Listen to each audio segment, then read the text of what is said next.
Estamos con un invitado muy especial. Él es Leonardo Alvear, artesano cotacacheño, quien se ha destacado por más de 40 años en la industria del cuero. Ha sido también representante por más de 20 años de organizaciones artesanales. Además, por 2 años consecutivos ha sido presidente de la Asamblea de Unidad Cantonal. Bienvenido a este espacio para dialogar en AIVA. Buenas tardes, don Leito. Qué gusto recibirle en este espacio hecho para dialogar con los amigos. Bienvenido.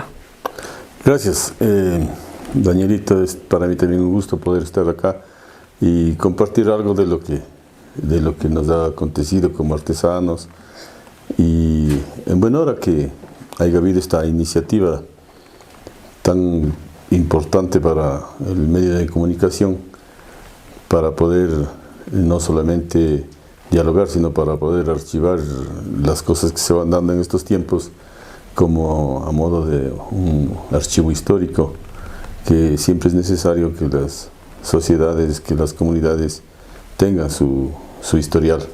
Entonces, en ese sentido, más bien felicitar las iniciativas que ha tenido desde su contexto para sacar adelante este proyecto, y felicitaciones una vez más a AIVA, ¿cierto? Entonces, ahí estaremos siempre y cuando necesite de nuestro pequeño contingente para poder dialogar, analizar y inclusive hacer análisis de otros temas que son muy importantes para la sociedad de cotacacheña especialmente. Esta es una primera entrevista y qué gusto tenerle en este espacio para poder conversar de las anécdotas, del conocimiento, de ese trabajo que ha hecho usted en Cotacachi cerca de las organizaciones artesanales. Y de hecho el tema de hoy día a tratar es el contexto en el que se encuentra la artesanía del cuero en Cotacachi, pero también, como sabemos que usted tiene un conocimiento de la historia, de cómo ha ido evolucionando la artesanía del cuero en Cotacachi, para que usted nos pueda, como una primera pregunta, hacer un pequeño antecedente de cómo es la historia y cómo ha sido la evolución de la artesanía del cuero en Cotacachi. Claro, con todo gusto. Ahora, en cambio, voy a dar un saludo y a través de este canal poder también saludar a mucha gente que nos pueda estar mirando. Bueno, el tema artesanal, el tema de artesanías, el tema de trabajadores en lo que es manufactura, es un tema sumamente importante y grande. Acá en el Cantón Cotacachi se ha dado un histórico dentro de la artesanía, y no solamente del cuero, ¿no? Porque se han compuesto de muchas manualidades que ha sido parte fundamental para el desarrollo de Cotacachi, para lo que es ahora. Entonces, yo un poquito hacer un contexto histórico para poder entender más de cómo Cotacachi ha logrado estar en este momento como referente internacional y referente nacional, como un cantón de artesanías de cuero. No siempre estuvieron ahí los cueros, no siempre ahí estuvieron los artesanos. Esto viene y data de milenios, porque no fue la suerte de que Cotacachi haya tomado este rumbo. Fueron los contextos de su época, los contextos históricos que permitieron a que se vayan desarrollando estas habilidades y este tipo de trabajo con las pieles. Entonces, nosotros podemos un poco identificar en contexto histórico de que, bueno, eso también aclara un poco Enrique Ayala en algunos escritos que él tiene sobre la historia en Babura. Y mucho más que eso, pues nosotros pertenecemos como heredad, somos descendientes del pueblo Caranqui. Bueno, para entenderle mejor, en Cotacachi existía unas minas de sal acá en Río Ambi, el elemento principal para el tratamiento de pieles. Entonces, al tener la sal aquí muy cerca de Cotacachi, y que hasta hace unos 15, 20 años se vendía todavía la sal de horma aquí en alguna de las tiendas de Cotacachi, era la sal que venía de aquí, de las minas que que hubo aquí en el río Ambi.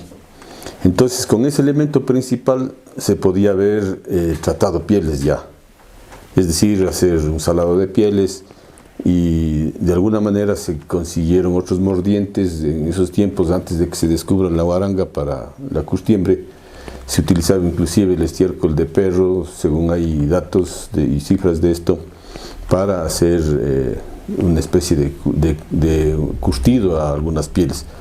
Y como sabemos, la piel fue siempre un elemento principal para el desarrollo de los pueblos como materias primas. Por ejemplo, pieles de animales silvestres, pieles que sí servían para abrigo, otras pieles de venado, de soche, que fueron pieles un poco más gruesas, ya se utilizó para correaje, para hacer cinturones, ochotas, y muchas tiras y pedazos que se necesitaba. Un cuero no tan procesado, ¿no? No tan procesado, semicrudo todavía, pero con la sal venía a hacerse muy blando.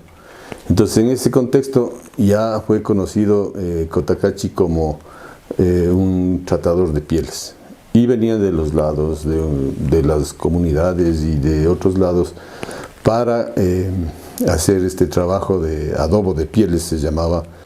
Y aquí en Cotacachi los mismos incas ocuparon las pieles que se trataron aquí en Cotacachi para sus necesidades. Lo que habíamos dicho antes, para sus ochotas, para pieles para abrigo, y en todo lo que se necesitaba, inclusive para hacer amarras de cestos y cosas así que eran tan importantes en esos momentos. Entonces, desde ahí, de esos tiempos, se descubre que, más bien dicho, se fue desarrollando en Cotacachi cada vez más el tema del cuidado y el adobo y el tratamiento de pieles.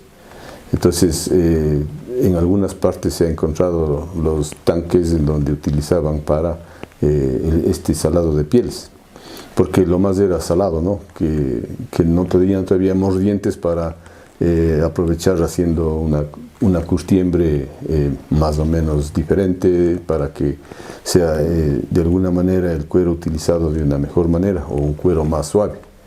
Entonces, con la venida de esta invasión inca, ya fue a transformarse, fue desarrollando más el tema de la curtiembre, digamos, del salado de pieles. Eso se mantuvo hasta que llegaron la otra segunda invasión que todos conocemos históricamente, la venida de los españoles. Porque al venir los españoles, a los jesuitas de repartirse las tierras y las haciendas desde el Valle del Chota, las haciendas del Valle de Urcuquí, las haciendas de aquí mismo de Cotacachi, fueron entregadas a los jesuitas por la venia del rey, ¿no? El rey de España, que es el que les adjudicó a los jesuitas para que ellos manejen este tipo de situación, y a los pueblos originarios les echaron hacia arriba, hacia el cerro, hasta las montañas, hasta las faldas del Nama Cotacachi, del Guarimirrazo. Entendiéndose quizá como las tierras menos productivas. Claro, a donde eran laderas, donde eran tierras erosionadas. Si nosotros vemos, algún rato vamos por Cumbas, vemos cómo esas tierras son de erosión, y no es de ahorita, ¿no? Son tierras que estuvieron siempre en constante erosión. Las tierras de acá de San Pedro, de Azaya, la parte baja fueron las mejores tierras, las que fueron entregadas a los jesuitas. Y por ende los jesuitas, como utilizaron a la gente, a los indígenas de ese tiempo, utilizaron en el trabajo duro de las haciendas para hacer las casas, para hacer las mansiones, para trabajo de la tierra, utilizando las mismas técnicas de los pueblos originarios, es decir, las técnicas de riego, por ejemplo. Sabían muy bien cómo hacer un riego más eficiente, y que, para la agricultura me refiero, y que no se desperdicie el agua.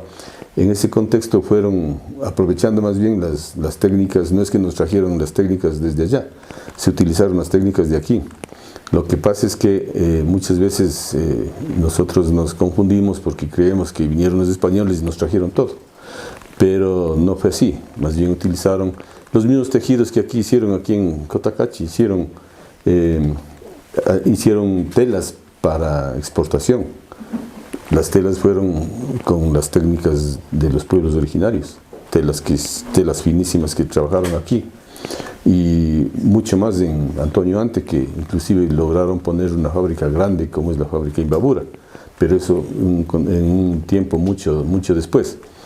Pero de alguna manera esto data de que el pueblo de Cotacachi no estaba todavía, o nunca estuvo preparado para la venida de estas dos invasiones, que las que quisieron, si es posible, borrar de la faz de la tierra las huellas de los pueblos originarios de aquí de Cotacachi.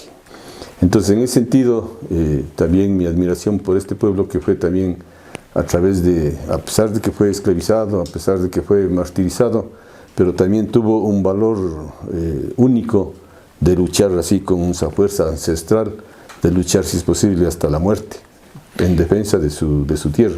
Si nos vamos a los últimos 20 años, diríamos, para hacer también un contexto más cerca de la artesanía del cuero aquí en Cotacachi, siempre se ha hablado como hito importante también el cambio de moneda, y también otra quizá un poquito más tarde, más lejos, la Segunda Guerra Mundial, donde se habla que Cotacachi también fue un exportador de algunos insumos, diríamos, o productos hacia esta guerra. Se hablaba de las cigarreras, se hablaba de cinturones donde se ponían las municiones. ¿Qué tan cierto es esto para el contexto de la artesanía en Cotacachi? ¿Cómo no? Sí, y vamos a entrar en eso. Quiero dejar claro sí, correcto. de que, ¿por qué? O sea, hay una razón bien importante de que se reconozca este espacio de que Cotacachi, de tradición, históricamente, fue un hito de su trabajo, de su grandeza. Lo que es Cotacachi es el cuero, justamente. Entonces vamos a entrar en lo que usted me pregunta, una vez aclarando estas dos cosas. A la venida de los españoles, ese es el paso más importante. Ellos sí trajeron algunas técnicas de curtiembre. Entonces se contextualiza con la materia prima que hubo aquí, es decir, la guaranga. Entonces hubo curtidores antes de que vengan los españoles. Esos curtidores fueron aprovechados por nuestro nuevo rey que vino de España aquí a Ecuador y justamente a Cotacachi. Entonces fue aprovechada, y a los curtidores que estaban en su forma artesanal haciendo, ya les indicaron, ya les dieron posibilidades de mejorar la curtiembre con la guaranga. Entonces se empiezan a elaborar. Diríamos que esta fue una de las primeras técnicas para digamos, ya son de las más antiguas, solamente fue el salado y el adobo de pieles. Esta ya fue, digamos, una técnica, en ese tiempo ya una técnica moderna para curtir las pieles. Y como ya vino el ganado vacuno, el ganado caballar, las ovejas, los chivos, entonces ya hubo materia prima suficiente para curtir. Entonces, ¿en qué se utilizó esto? O sea, este es lo más importante, que todo lo que trabajaron en ese tiempo fue material de arriería. ¿Qué quiere decir? Material de arriería es todo lo que fueron los bozalillos, los frenos, las hinchacaras, las monturas, las sillas de montar, las sillas de deporte. Todo eso ya se empezó a trabajar. Ahí sí se utilizó técnicas de España. Lo de las sillas, por ejemplo, y nuestros artesanos no fueron, digamos, ningunos que se quedaron quietos. Ellos captaron inmediatamente la idea de hacer este tipo de producto que es las hinchacaras, las hinchas y las monturas para arriería, es decir, para todo lo que es animales de caballos, porque antes ustedes saben muy bien que el transporte era vía caballo, los caballos era para todo. Entonces se movían las carretas llevando pasajeros, y se movían los caballos también individualmente, y los caballos inclusive para carga. Hasta ahora se utiliza el caballito en la zona andina, en la zona de Inter, a los caballitos para el transporte de carga, ¿no es cierto? Entonces, en ese sentido, viene ya ese hito importante para Cotacachi, porque se empiezan a hacer. Inclusive se empiezan a hacer para otras regiones, para la región donde estuvieron en Pichincha, el sector de Cayambe. De Cayambe venían, de Urcuquí, de todas partes venían a buscar las monturas, ya los nuevos amos, los nuevos señores de la tierra. Es decir, los jesuitas y hicieron asocio con algunos notables del país. Entonces ya hubo la nueva oligarquía que históricamente se les conoce. Nuevos dueños de tierra, nuevos dueños de hacienda, nuevos dueños de ganado y esas cosas. Entonces ellos, pues, gente que hizo un gasto muy importante para los artesanos, porque justamente venían antes no a comprar, sino les exigían hacer, pero luego ya se diversificó un poquito el trabajo, ya empezaron a formar los talleres. Entonces, esto viene de los talleres, empiezan ya en ese momento cuando se empiezan a hacer estas cosas diferentes para la exigencia de esa época. Entonces, el cuero, notablemente se ve que es en el sector, un 80, un 90% de la economía se movía a través del cuero aquí en el centro urbano. Claro, el centro rural, en lo que es rural, pues obviamente es la agricultura y la ganadería también, que fue desarrollando sus conocimientos y sus cosas. Entonces, a raíz de eso, llega se dio paso al mestizaje. Ustedes saben muy bien cómo se dio el tema del mestizaje, y los mestizos obviamente buscamos manualidades, buscamos algunas formas de hacer cosas con las manos, transformando materias primas. Eso es lo que es la artesanía. Y aquí justamente, y para orgullo de todo el país, Cotacachi fue ese elemento fundamental en el trabajo de cuero.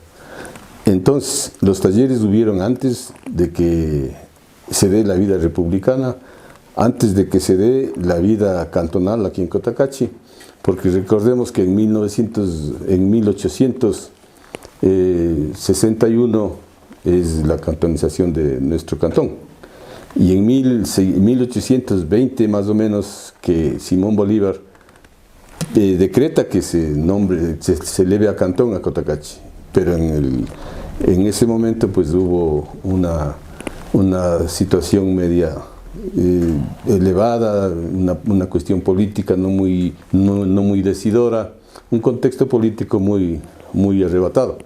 Entonces no se hizo caso a lo que Bolívar decretó, sino que al gobierno que estuvo en 1861. Entonces, para esa fecha ya hubieron talleres.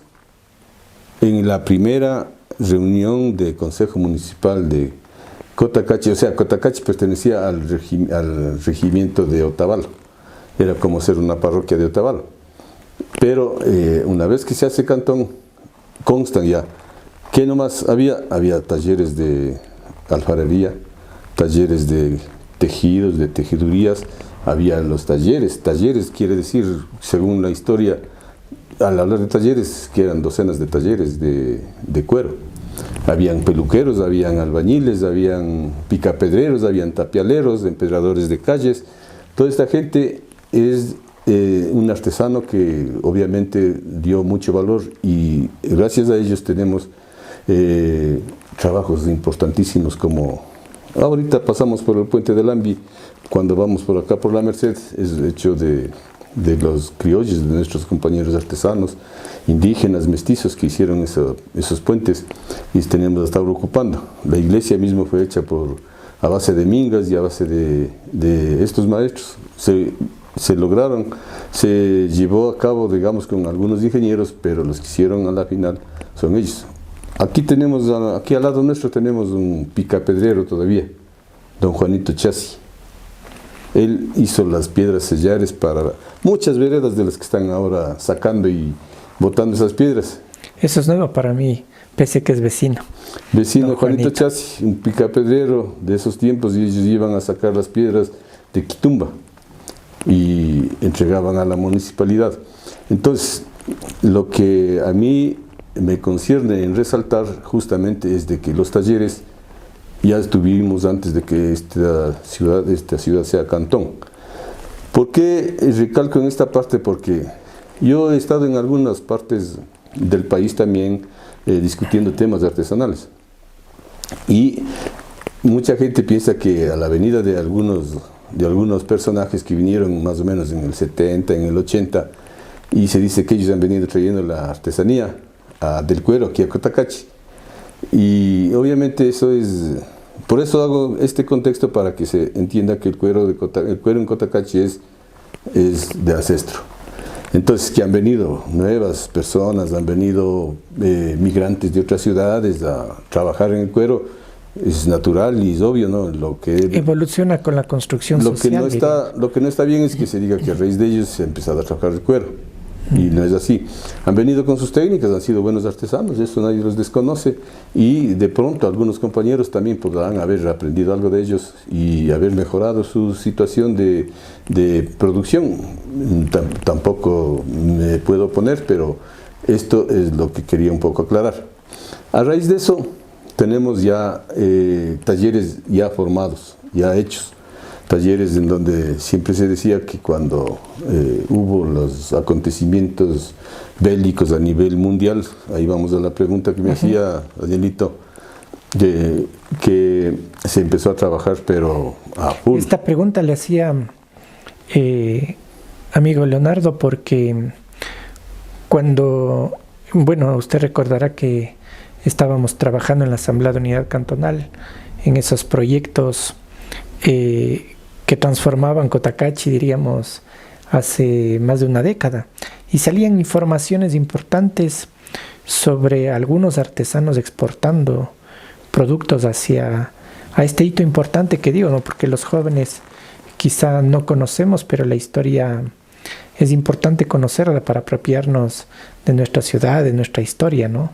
Y cuando hemos conversado con varios artesanos que ya tienen sus años, que tendrán 30, 40 años, y muchos que fallecieron, había este voz populi en el barrio o en la conversación con los artesanos.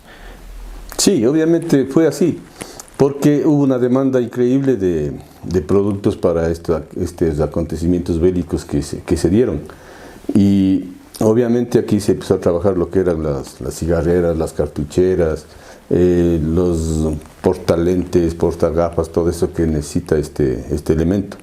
Y se crearon muchos talleres más. Todos los que eran operarios en esos tiempos optaron por poner sus propios talleres y cogían a los muchachos de escuela.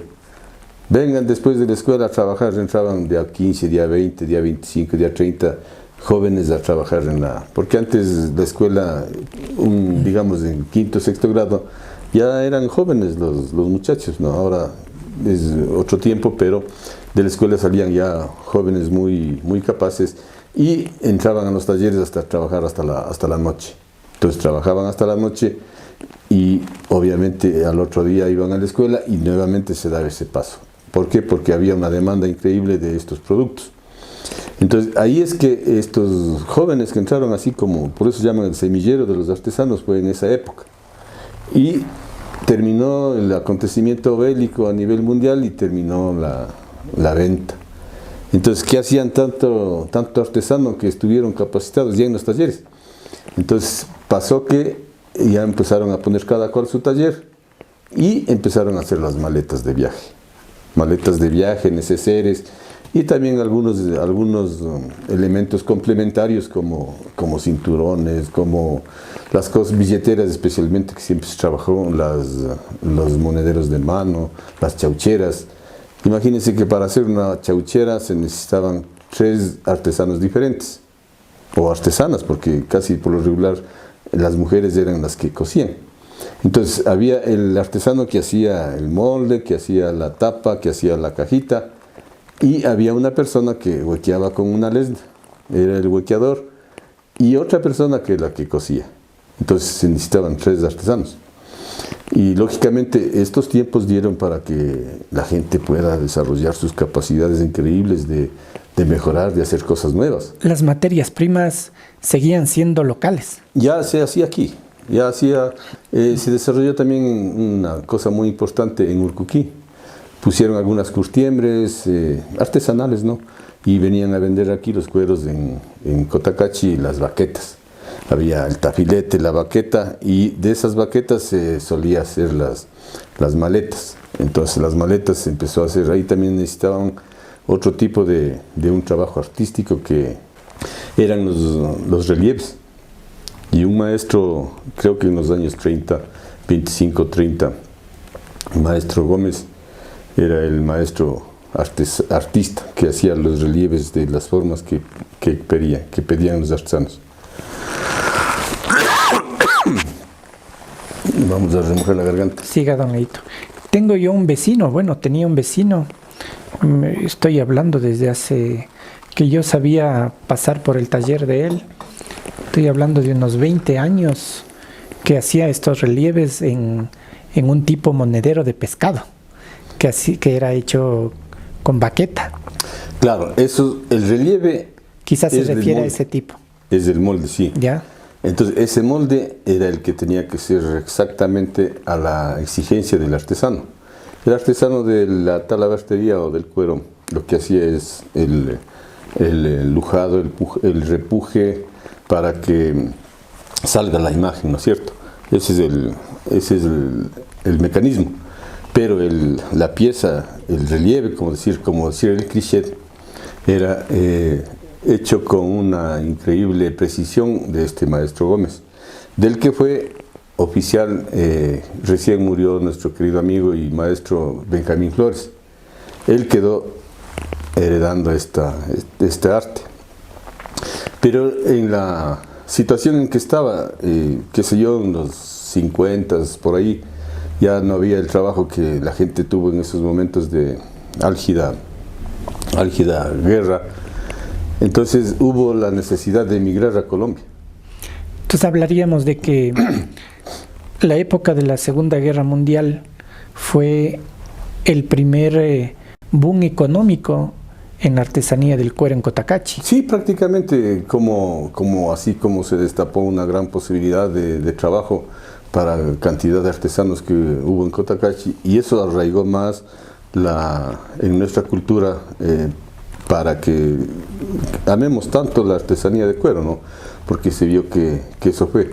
Pero lamentablemente pasó esta situación y entró un poco en crisis el sector, el artesano especialmente, porque era el que tenía que transformar esta materia prima y a quien vendía. Entonces, mucha gente salió. Entre esos, este señor Gómez, uno de los mejores artistas que hacía los relieves, también emigró a Colombia, con un nutrido grupo de artesanos cotacacheños que fueron a Colombia a trabajar en las fábricas de Colombia, llevando obviamente los conocimientos de acá, que con los conocimientos de Colombia, ellos industrialmente siempre han tenido un paso más adelante. Han estado adelante. Pero en el tema industrial, pero en el tema artesanal, que también tiene su valor y tiene su importancia, las cosas hechas con la mano, entonces... Lo manufacturado, diríamos. Consiguieron a que se hagan cosas muy buenas con los artesanos cotacacheños que llegaron a Bogotá especialmente.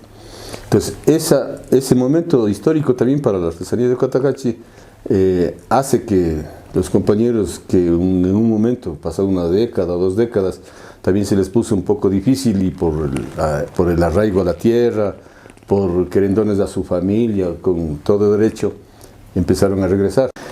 Ese momento es cuando también hay un despertar de esta artesanía nuevamente. Empiezan a llegar elementos nuevos de confección, elementos nuevos de trabajo y sistemas también. Entonces empieza a desarrollarse de una forma increíble nuevamente los artesanos. Llegaron a cerca de 380 talleres en la época antecitos de la dolarización de la moneda.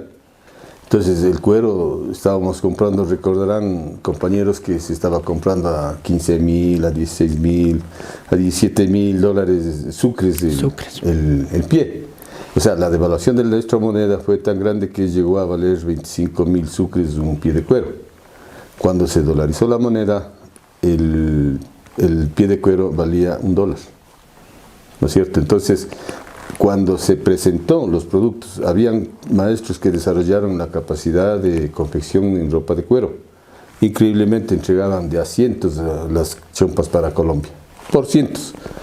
¿Y qué pasó? Que al otro día de la dolarización llegaron a costar las chompas como $50. Entonces el mercado, que es el que se regula por sí solo. El mercado no necesita decretos ni leyes para desarrollarse, por sí solo va desarrollando sus posibilidades de hacer o no de hacer negocio. Dijeron los colombianos: no nos sirven los precios, Entonces esos talleres que tenían también 15, 16, 18, 20 obreros, cerraron. O se quedaron con uno o con dos. También otra emigración de artesanos, y artesanos que de muy buena calidad, artesanos buenos, se fueron a trabajar de guardias de seguridad, porque la necesidad es urgente, la comida, el sustento diario no espera razones para alimentarse y para vivir, ¿no? Entonces, con toda razón. De esa época hablamos ya más o menos tipo, no sé, 98, 2000, Sí, cuando empezaron a salir mucha gente. Cambio de moneda, pero obviamente los valores del dólar, a algunos les favoreció mucho, pero al sector artesanal no, porque no hubo, digamos, una preparación desde la política de Estado para que se pueda un poco apalear esta situación difícil que venía arrastrándose. Entonces ahí mucha gente elevó precios a precio de lo que ellos quisieron, pescaron, como se dice, a río revuelto, en base a esta circunstancia que no había límites de precios, no había control de precios, nadie exigía que se venda a precios justos. Para Cotacachi, con la dolarización, en el número de talleres artesanales hay un decrecimiento, un cierre de puertas. Cierre de puertas completo, casi completo, porque de 360, un poco más de los que no se registraron, se bajaron a 65, a 70 talleres. O sea, un 30% quedó de los artesanos que querían estar firmes en su lugar, en su terruño, en su tierra. Pero ventajosamente las cosas con la moneda nueva fueron un poquito avanzando, dando posibilidades ya de negocio hasta que se estabilice el comercio, más que el artesano estaba capacitado ya. Se desarrolló posibilidades de hacer ropas de cuero de altísima calidad. Aquí hay artesanos de reconocimiento muy grande en cuanto a la confección, porque no es que copiaron, desarrollaron sus propias técnicas. Un poquito en el corte hay dificultades todavía, pero estamos viendo que hay artesanos que están preparándose en el tema de corte de manga, que es lo importante para que el artesano sea completo, haga su propio molde, haga su propia talla o su propio modelo. En esa parte hay todavía deficiencia, pero están preparándose y eso es bueno. Entonces, algo importante que creo que es tiempo de poner el nombre en la calle 10 de agosto, porque ya estamos hablando de la transición a la moneda, diríamos que el dólar. ¿Cómo empieza la calle 10 de agosto a transformarse en una calle comercial reconocida a nivel local y a nivel nacional como una calle que vende, que comercializa productos de calidad en cuero? Sí, de hecho, para mi concepto, la calle 10 de agosto es un aliado importante para el artesano. Un aliado importante porque de alguna manera, con los que han hecho toda una vida negocios con los talleres o con los almacenes, obviamente, les decía, el mercado no tiene alguien que fije precios, por ejemplo, el mercado se desarrolla por sí solo. Hay artesanos que entregan cada semana en los almacenes.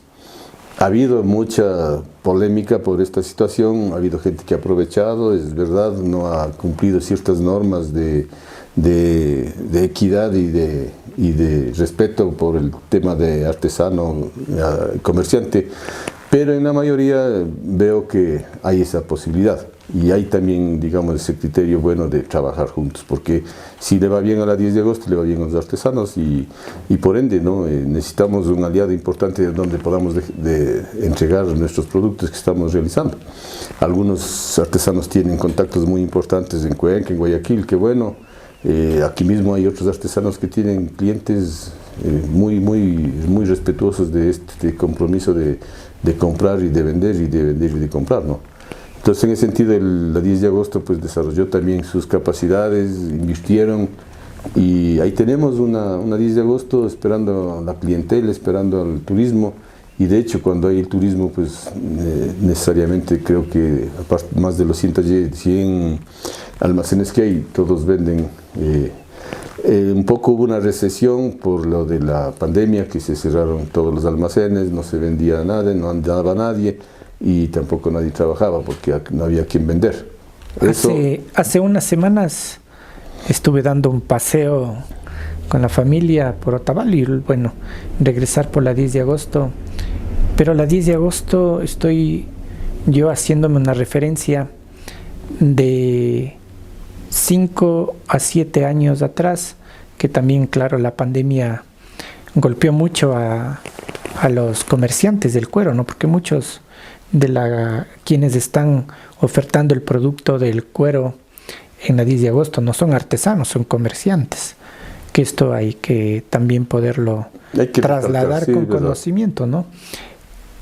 Sin embargo, yo veo ya muchos almacenes cerrados y dando paso a un comercio de otro tipo de productos que no es la artesanía del cuero. La pandemia tuvo que haber influido completamente en este cambio fuerte de que la 10 de agosto quizá el tiempo vaya recomponiendo este cierre, vaya dando confianza, mientras las dinámicas económicas sigan siendo más fuertes, ¿no? Y esas transiciones hagan que quizá el comerciante vuelva a abrir su almacén, y esto también es una cadena, porque mientras más almacenes hay más artesanos que están en sus talleres también teniendo la posibilidad de abrir y de producir más, ¿no? Claro, sí se nota, y yo estoy viendo que Cotacachi también está transformándose un poco en un lugar de llegada para el tema gastronómico. Vemos que han abierto muchos locales para venta de comidas de todos los niveles, y me parece bien, ¿no? Porque de alguna manera está sentándose otro precedente en Cotacachi que es lo del tema gastronómico. Veo que vienen de Ibarra, que vienen de otras ciudades, justamente por el tema de los locales de comida. Lo de la 10 de agosto obviamente se dio ese paso a que no había cómo pagar lo que se estaba pagando por los arriendos, y necesariamente la gente tuvo que salir y entregar sus locales, ¿no? Y claro, no todos pudieron recuperarse.